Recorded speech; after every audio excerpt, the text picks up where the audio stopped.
Hello, my name is Peter, and welcome to another video about sailing vessel Silverheels, My Rhodes 22. The purpose of this video is to show you the anchoring system I've developed for Silverheels.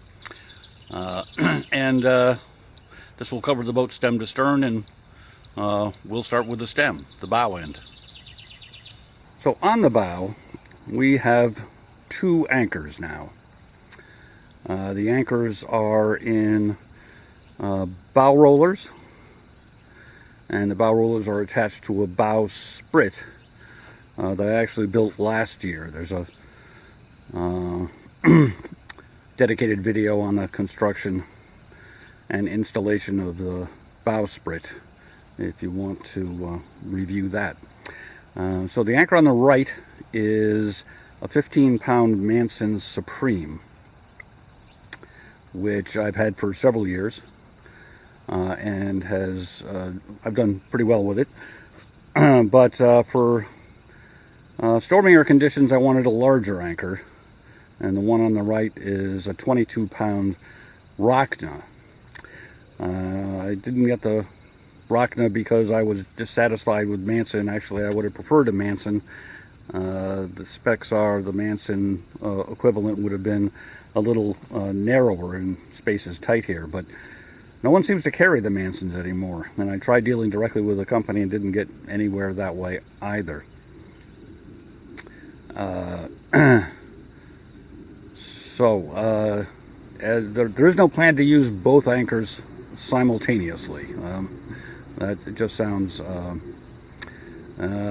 like a way to get into trouble. So we'll choose one or the other depending on conditions. So perhaps you get a better view of the bow roller from this angle. One of the features I want to point out is this item. I don't remember what they call it. The roller, by the way, is made by Mantis Marine.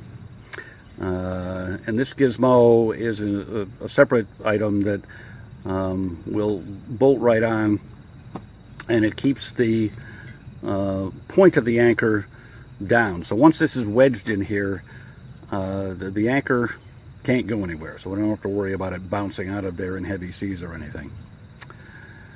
So there's actually two rollers on this gizmo. There's one here at the bow, and there's one about in the middle, and this one is movable. And currently I have it in its upmost position,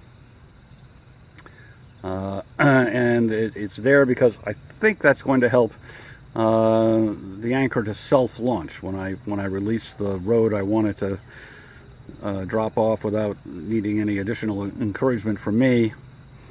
And I found last year, I had this anchor in the bow roller last year, so some of this has actually been put to use. Anyway, I found last year it would generally self-launch, but occasionally would get hung up, and maybe by having the roller up, it will self-launch more reliably. When I'm going to trailer the boat, I would put that down, and I'll show you why. So with the middle roller lowered, the anchor sits much lower in the bow roller structure, which allows me to put a pin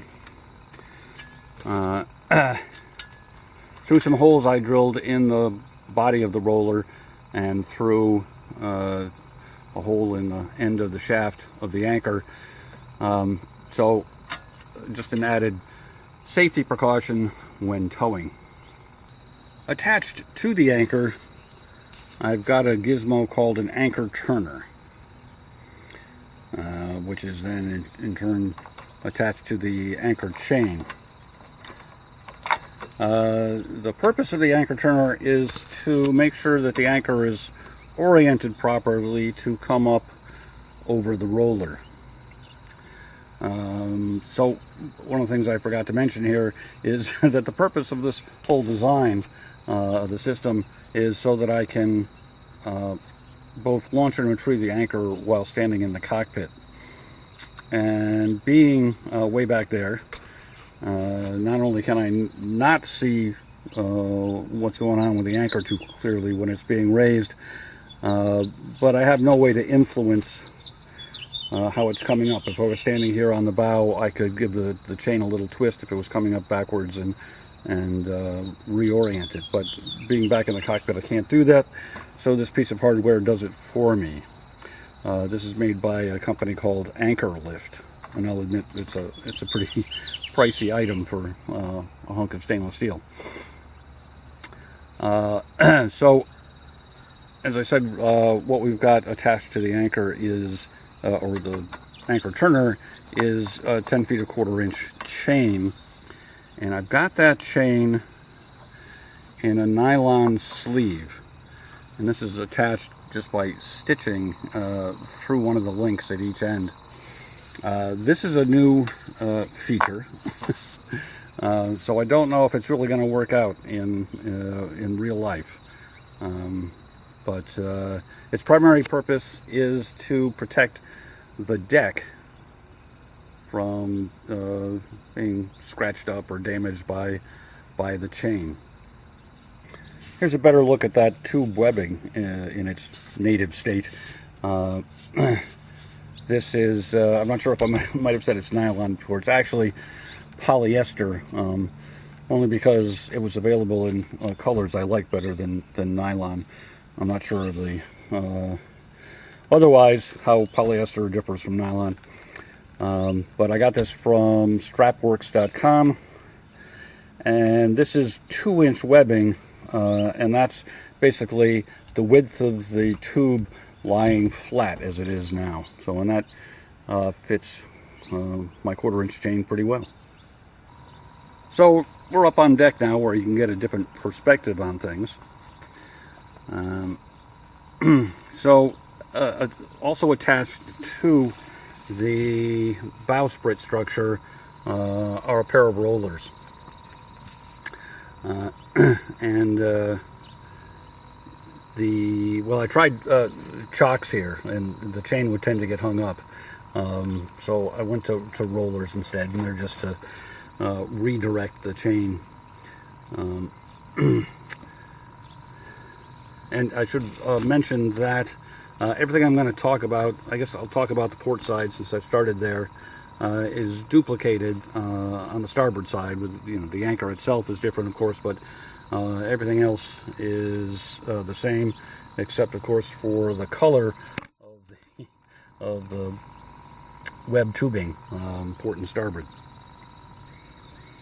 This is an additional bit of hardware that comes with the bow rollers, and it can be mounted out there on the forwardmost end, and its purpose is, I believe, to make sure that the anchor rod stays confined to the anchor roller. It can't wander off anywhere. But I don't want to do that. That's exactly the opposite of how I want to manage things. I don't want to put the strain that might come if you're anchoring in weather, on the roller itself. So I will almost always run the anchor rod through the chalk here on the side. So as I mentioned, I've got 10 feet of chain attached to the anchor turner. Now, I decided that was an appropriate length of chain for me years ago, but it works out well here, because if I had, say, 20 feet of chain, which would be closer to the standard recommendation, a foot of chain for every foot of boat length, 20 feet of chain really wouldn't work that well, because I needed to transition to rope before I reach this point. Now, so this is the track the General Boats mounted here as an alternate sheeting angle for the foresail, the Genoa. So this can slide, of course, but you can also purchase a horn cleats that will go on that track as well. That's a 1-inch track. So that's what we've got here, is a horn cleat attached to the track, and this is where the anchor rod will be cleated most of the time, except when we're actually anchored. I would use the bow cleats for that. So continuing to move aft, our next point of interest is the winch and the clam cleat. So when I'm approaching an anchorage, I'll remove the rod from the cleat on the forward track, and I'll bring it back to the winch and then use the clam cleat to hold the anchor in place until I'm ready to release it. And when I'm ready to anchor, I just release it and away it goes, usually.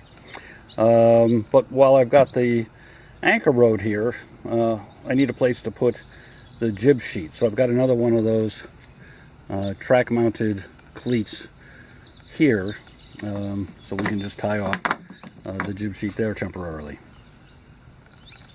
Now, generally, to pull up an anchor, I would just take a turn on the winch and then pull, standing here in the center of the cockpit. But in heavy conditions, where you're fighting a lot of wind, you can actually take a few turns here and use the winch handle to give you more leverage. And I have needed to do that at least on one occasion last year, so it's good to have that option. And finally, at the very aft end of the boat, we have the final destination for the anchor rod. Beneath the coaming, there's a bag that made out of sailcloth, has some pieces of plywood at the top, and to hold it in a square shape. It's 9 by 9 inches, as I recall, and it hangs right here below the coaming down into the lazarette. It's about 18 inches deep. So my prior video, the video prior to this one, was mostly dedicated to a description of that. So if you want more details about the anchor storage bag, anchor rod storage bag, you can go to that video for that information. So that's the system. As I said, most of that was in place for last year. So it has been tried and tested, and I found that it seems to work pretty well. The new parts of it are the covering for the anchor chain, the storage bags for the anchor rod, and of course the second anchor is new. So if we ever get the boat in the water, we can we can see how those additions work out as well. So that's it for now. Thanks for watching.